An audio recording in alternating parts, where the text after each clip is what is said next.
name is Jenny, and I'm a wife and mom raising 2 kids. But I used to live a more glamorous life as a TV reporter. I was on the nightly news interviewing pop stars and politicians. So when I said goodbye to TV and hello to motherhood, I suddenly discovered what we moms are up against. We live in a world that tells us to be rich and famous, thin and successful. You know, almost nobody says, "Oh, hey, you're a mom? That is fabulous." But you are fabulous, and I'm here to tell you why. It's the ChannelMom Show, celebrating you with Jenny Dean Schmidt. Attention, moms. You know, we're also concerned about how we look on the outside, but what about our insides? Now you can age-proof your body with Protandim. Just reach for what's been called the best anti-aging product out there, as seen on the Today Show. Sign up now as a preferred customer, and after receiving your 3rd bottle, get a $50 Visa gift card. Just click on the ad to the right of this video to get started.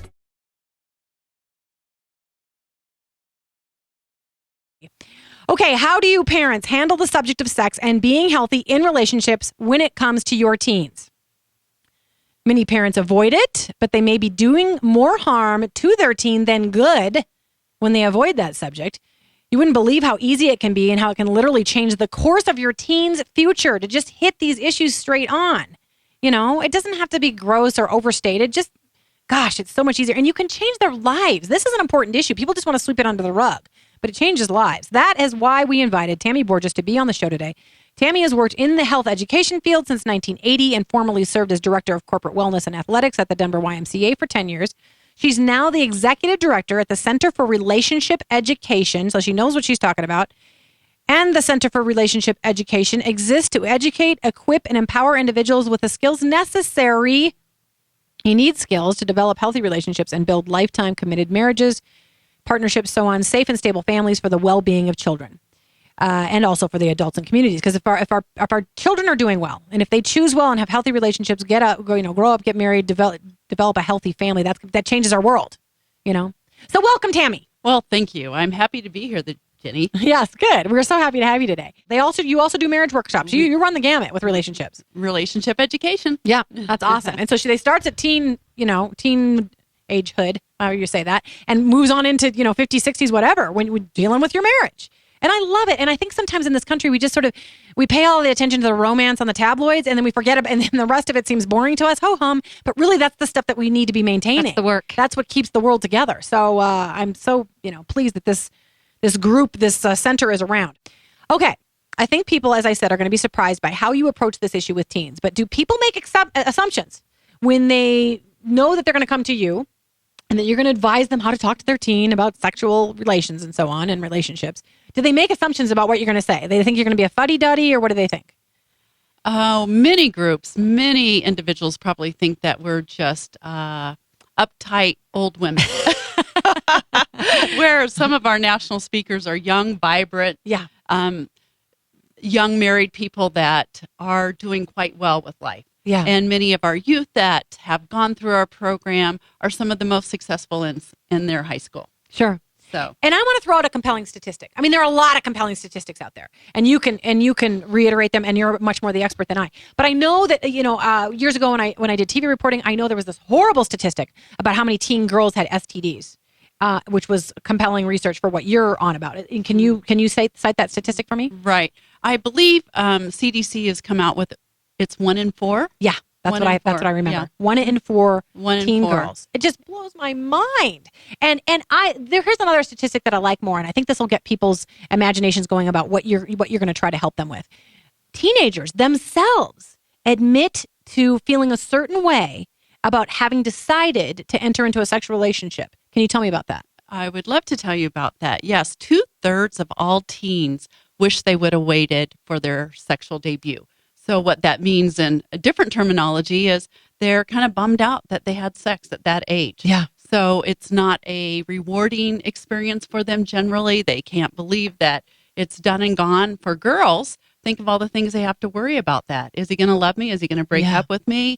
Is my period going to come? Yeah. Do you think you concentrate well on math? when you're worrying about that. Yeah. Yeah, exactly. And I think so many times parents think they have teenagers and the teenagers are looking for independence and they pull back from their teenagers. Instead of being engaged with their teenagers, they pull back.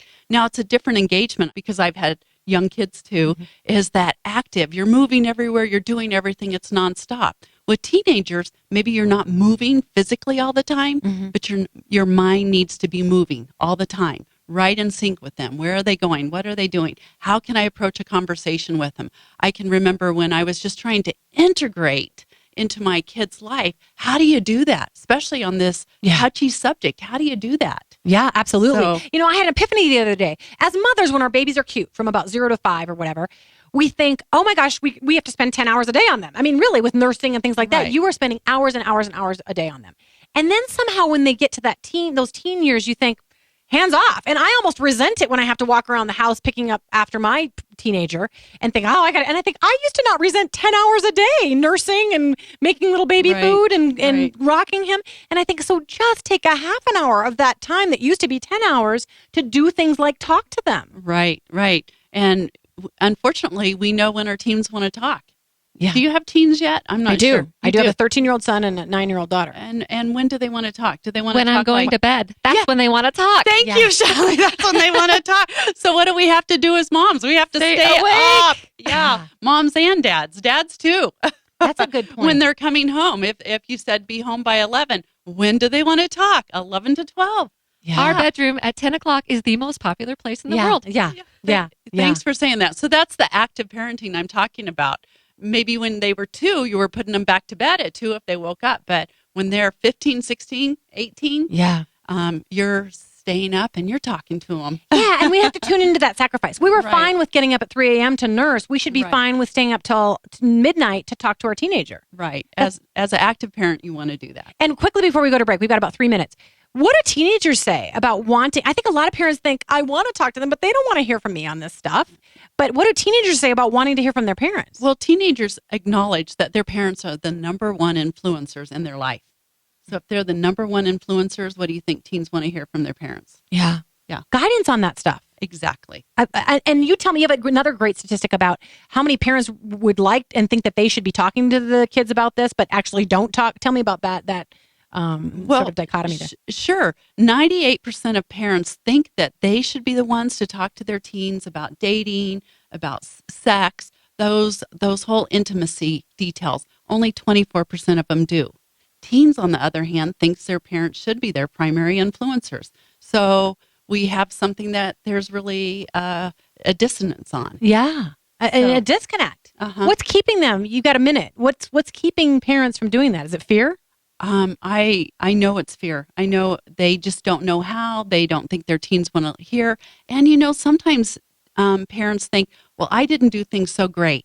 Right. I was just going to get to that. So I better not talk to them. Are they afraid of the questions that their teenagers are going to ask them? They may be afraid of the questions, and they're also afraid of the examples. And I say they can be a teacher now. They don't have to disclose everything they did, but they can be a teacher. Yeah. So, and you have taught me that kids love to dream about their future.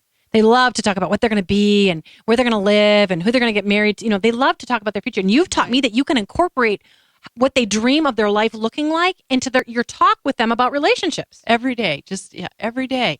So many parents think I should have the talk, but it's called the lifelong conversation. Yeah. And you can start it when they're 2, and you can go all the way through adulthood. Yeah, absolutely. And I know you have some more very interesting things to tell us about coming up. You're going to talk to us about healthy marriages too. So stick around for that. For people who are married out there and need a little help in that area, you're going to tell us about that too. Yeah. Yes, I'd love to.